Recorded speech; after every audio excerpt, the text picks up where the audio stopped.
our society, communication skills, and cooperation. Let's start the activity. అమ్మో చాలా ఆలస్యమైందే. అయితే ఈరోజు బంగాళదుంప కూర చేసేస్తాను.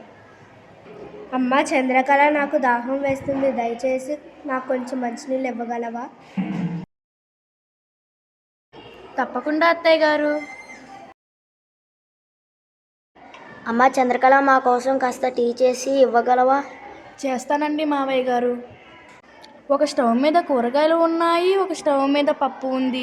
రెండిటిలో ఏది తీసి టీ పెట్టినా నా పనికి నేను ఆలస్యం అవుతాను. అమ్మ చంద్రకళ, టీ సిద్ధంగా ఉందా? దయచేసి కొంచెం సేపు ఆగండి అత్తయ్య గారు. అమ్మ, ఈరోజు టిఫిన్లో పాస్తా చేస్తావా?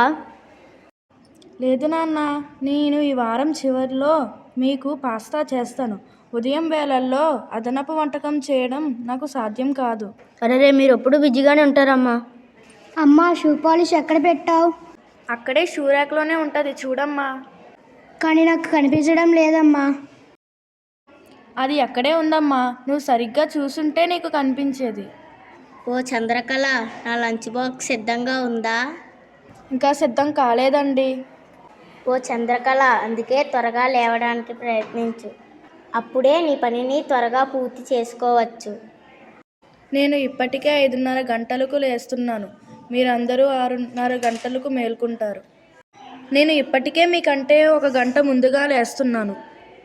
అలాంటప్పుడు మీరు మీ పనిని పూర్తి చేయడానికి ఉదయం 5 గంటలకు మేల్కొంటే బాగుంటుంది అని నేను భావిస్తున్నాను. అవును, నువ్వు పొద్దున్నే లేవాలి. అమ్మ మాత్రం పొద్దున్నే ఎందుకు నిద్ర లేవాలి? మనమందరం పొద్దున్నే మేలుకుంటే మన సాధారణ సమయం కంటే కేవలం 10 నిమిషాల ముందు నిద్ర లేస్తే అమ్మకు సహాయం చేయవచ్చు కదా. అప్పుడు అమ్మకు ఎక్కువ సమయం ఉంటుంది అని నేను అనుకుంటున్నాను. ఇంటి పని చేయడం అమ్మ పని మాత్రమే కాదు, కుటుంబ సభ్యులు అందరూ పనిని పంచుకోవాలి. యాక్టిజన్స్ క్లబ్లో ఈ విషయాన్ని నాకు మా ఉపాధ్యాయులు నేర్పించారు. మరుసటి రోజు నుండి అందరూ చంద్రకళకు సహాయం చేయడానికి ప్రయత్నిస్తారు.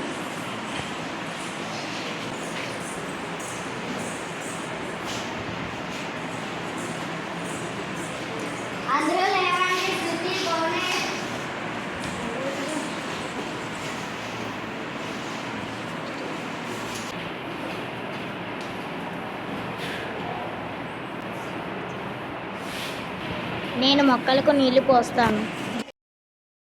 నానమ్మ తాతయ్యలకు నీళ్లు వగైరా తెచ్చి ఇస్తాను.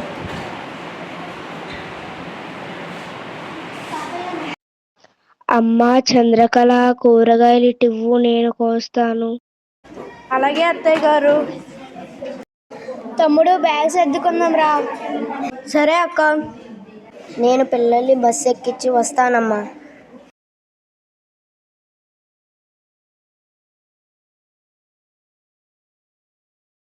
బాయ్ తాతయ్య. ఇప్పుడు కేవలం 9 అయ్యింది. నా పని అంతా పూర్తయింది. ఈరోజు నాకు అదనపు సమయం ఉంది. సరే, మళ్ళీ టీ చేద్దాం. అందరం కలిసి ఆనందిద్దాం. ధన్యవాదాలు. Through this activity we came to know how to share our responsibilities at home and in our society. Thank you for giving us this opportunity.